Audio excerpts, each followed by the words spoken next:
Have you ever pondered about the true depth of forgiveness? Is it a simple act of letting go, or does it hold a profound meaning that goes beyond our understanding?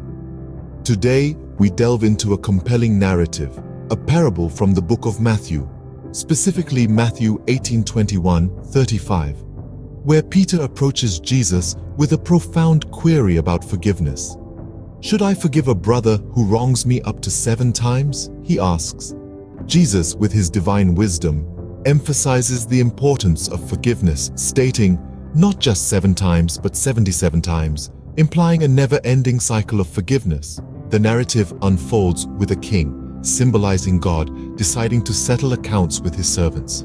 The king in our story represents the divine power of judgment that God holds. One servant owes the king an enormous sum, 10,000 talents, a debt so vast it's virtually impossible to repay.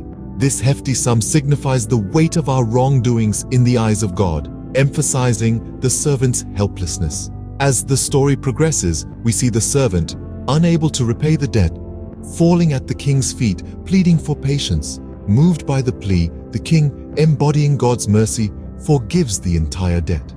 This act of kindness symbolizes God's boundless forgiveness towards repentant sinners. However, the narrative takes a turn when this very servant, who is now free of his massive debt, encounters a fellow servant who owes him a much smaller sum, a mere 100 denarii. Despite having just experienced the king's mercy, the servant lacks compassion and demands immediate payment from his fellow servant. This harsh behavior does not go unnoticed. Other servants witness this unforgiving act and report it to the king. Outraged, the king revokes his forgiveness, handing the unmerciful servant over to the torturers until he repays his original debt. So what does this parable teach us? It underscores the significance of forgiveness in our lives. God's forgiveness towards us should inspire us to extend the same forgiveness to others.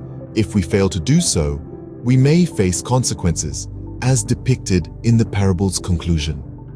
The message is clear.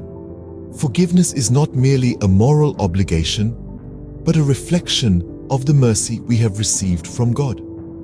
So as we journey through life, let us remember the essence of forgiveness as taught in this parable.